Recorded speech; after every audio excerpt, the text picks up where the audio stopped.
And welcome back, everyone, to day number 9 of our spring-summer meet here at Grants Pass Downs. The final week before we take a little break. Again, no racing on the 14th and 15th here at Grants Pass Downs. That's not entirely true. We do have qualifiers for the Firecracker Futurity coming up on the Tuesday the 15th, but they're non-wagering events. They won't be televised. And so no betting and real racing on the 14th and the 15th. So do be aware of that, but we still got 2 big days coming up this week. Weather's supposed to be great. It was pretty toasty last week, but cooled down into the, I think, the low 70s and maybe even high 60s for a high on Tuesday. And the Tuesday card is a monster, so be sure to come back tomorrow for that. But the Monday card is pretty darn good as well. We start out with maiden optional 20,000. This is always, this is the supposed to be the second level below the maiden special weights. You'll see a fair number of horses who can compete at both levels. The number 1 Pack Rat Brant, I think, kind of ran a sneaky good race in the debut. This was all the way last fall, but went back and watched the replay. Was very wide, was far back early on, and just kind of made a nice move at the end. And I thought gave a little hint that maybe there's some ability there for this one. 3-1 on the morning line, so it's not like it's some crazy obvious or some dark secret that this horse maybe can run a little bit, but certainly worth noting. The number 5, A Gem is a Gem. Jason Homer's had a very good season here. I feel like I've said that a few times on this show. And this horse has a couple of really, really nice works here at Grants Pass Downs. Jason did hit with a first-time starter earlier this meet, and this is just not the toughest group. I think the number 6, Big Bad Brian, who's the favorite, is a worthwhile favorite. Kind of just ran an even race, but Heavy Hall went wire to wire that day. Vibranium was kind of second throughout that day and came back to win. I just don't think at 5 furlongs this horse was making up any ground that day. So second start, some improvement, a better start. Being outside certainly could help in a smallish field. So I thought one that certainly makes a bit of sense. But I thought you could make a case for a few different ones in here. Mr. Memphis last time had a bad start behind Vibranium and still rallied up to get second, obviously at a $5,000 level. But as I said, sometimes the levels here are a little murky when it comes to class levels. So it's certainly a good advantage if you pay attention to the races here a lot to get a feel for how the class levels can differ. Second race on the card starts our pick 3. It's one of 2 quarter horse events in here, and I'm a big Jess Ozzie fan in this spot.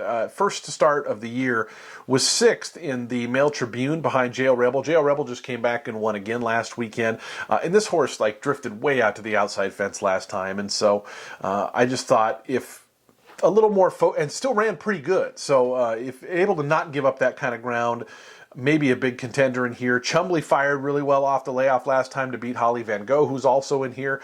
Holly Van Gogh came back to win in its subsequent start.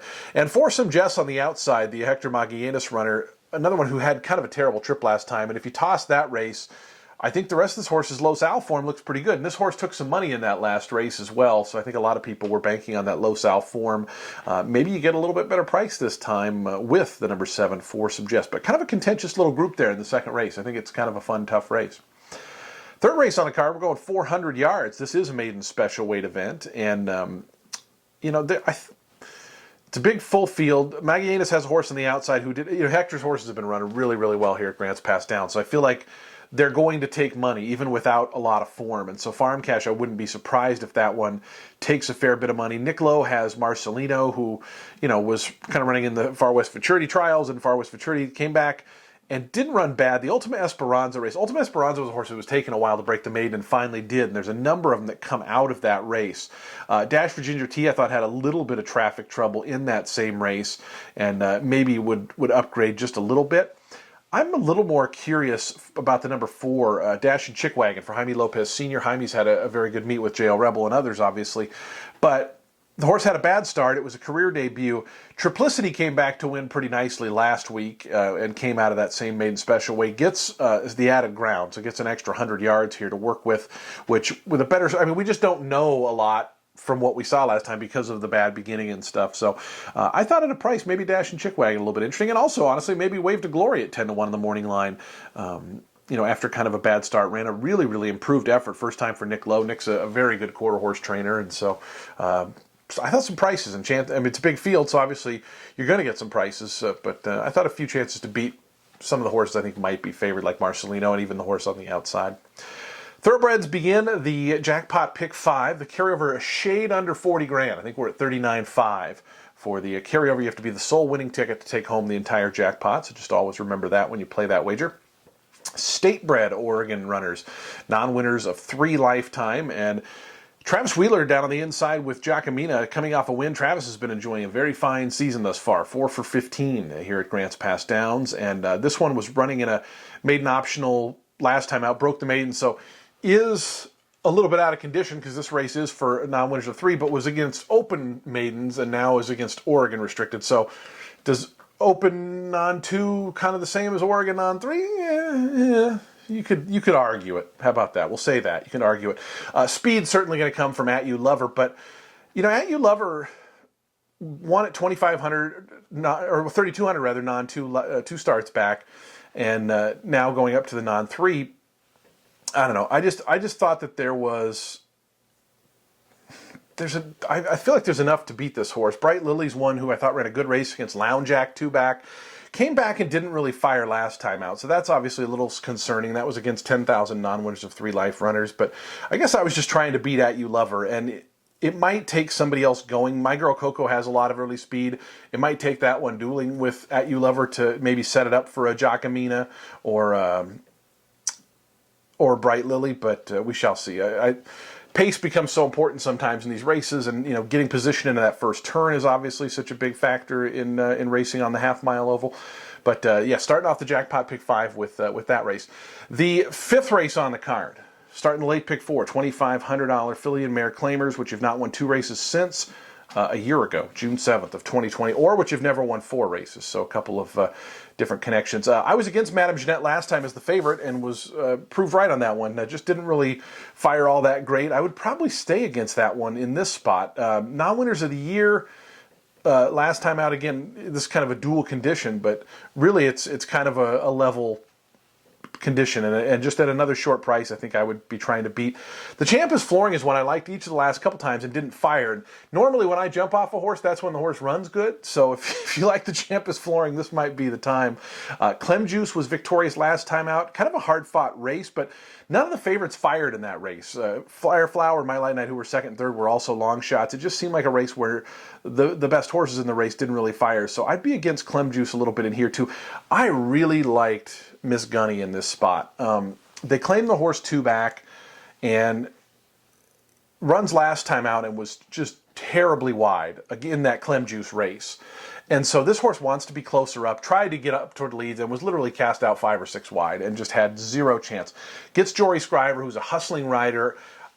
I just think that drawing outside in a 9-horse field is obviously, I think, potentially worse than a 7-horse field. And there is some other speed in here, so Miss Gunny is going to have to deal with that. Swiss Script figures to be somewhat close. We know Clem Juice is going to be somewhat close, but I just thought if Miss Gunny was able to get a little bit better trip with Jory this time, could have a really big say in this race, is 8-1 at the morning line. Probably would be where I would single in a late pick 4, really try to get some separation from everybody else.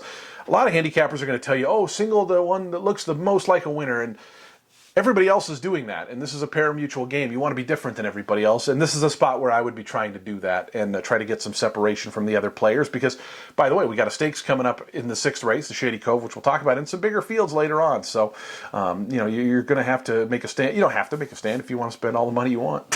That's fine, too, but that would be my line of thinking, at least, for it. The Shady Cove Handicap, fillies and mares 3-year-olds and up, and I think a lot of familiar names in here. Florista, who was very good last year, shows up here at Grants Pass Downs after running at Turf Paradise for much of the winter and ran okay in the first race of the season, was 3rd that day at 3-1. Now steps way up in class, though. Hold That Smile is interesting because Hold That Smile was a dominant horse around here for a while and then kind of just went cold for 3 starts in a row, 7th, 6th, and 6th. Ran better on opening weekend in the Daily Courier, and then last time went wire to wire when dropped into a no condition allowance. Could be the confidence boost that she needs.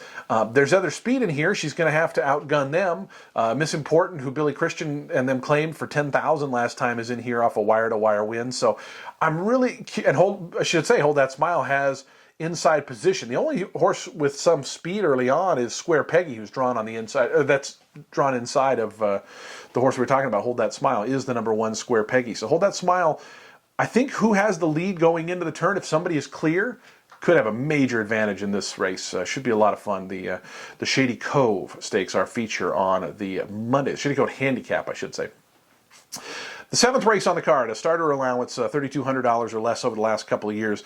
I went and watched the replay of the number 1 Hill Croom because it's a little bit of an odd chart, right? It says 7th, 3.5 behind, 7th, 5.5 behind, 7th, 13 behind, and then 5th, 5.5 behind.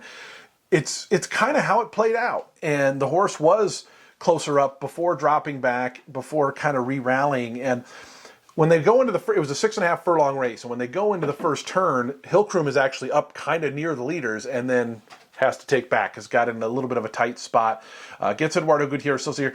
I just think that this horse, if you look back at its better races, it was when it was closer up early. And I think that having to check out of traffic really caused this one. Has the rail, so has position into that first turn this time. And I just think at a price could have a significant impact here. Jory Scriver and Red Star, the number 3 for Terry Beckner, coming up from Golden Gate Fields. We've obviously seen GGF Shippers fare pretty well here. Nice Guys Finish is probably who they have to beat at 4-1. I know there's a horse on the morning line lower. Or no, is there? Am I wrong on that? That's the morning line favorite. Wow. So 4-1, a couple 9-2s, a couple 5-1s. So very spread out line. So I guess, but Nice Guys Finish to me looked like the horse that should be the favorite. And so maybe that's correct. But coming in off a win, 2 back, and last time a pretty good third. Just some good speed here for this horse. Did get passed by Diff, who's in this race. But again, I just thought on its best day, Nice Guys finishes. He can be pretty tough. And Diff again to the outside. Really a much improved effort here, second time locally after an okay first time effort, finishing second behind Pulpit's Power. 8th race on the card. We close out a lot of horses. This is a non-winners of 2, and a lot of horses that have been stuck in non-winners of 2 land for a while. The Lord Vader is not one of them. Broke the maiden last time out, but Pasco has been there since very early on in the career. Snicker and Dan, I guess, was the other one who hadn't been there that long, but Toro John, 1 for 29. Papa was Rolling Stone, 1 for 15. 1 for 21 on Keen James.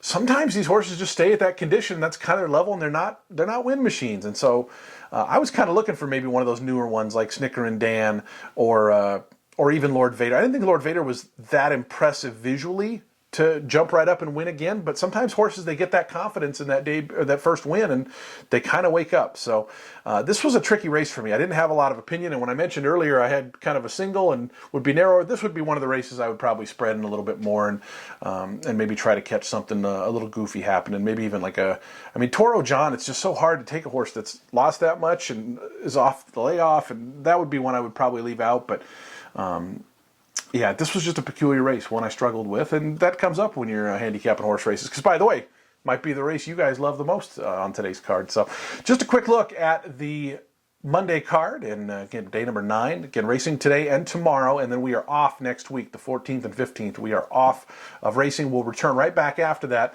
I believe it's the 21st and the 22nd, and then 2 more weeks after that. And, of course, the 3-day week at the end of the meet, July 4th, 5th, and 6th, our holiday card, July 4th, and a closing day on July 6th. So wish everybody the best of luck on this Monday card. We'll see you guys back tomorrow.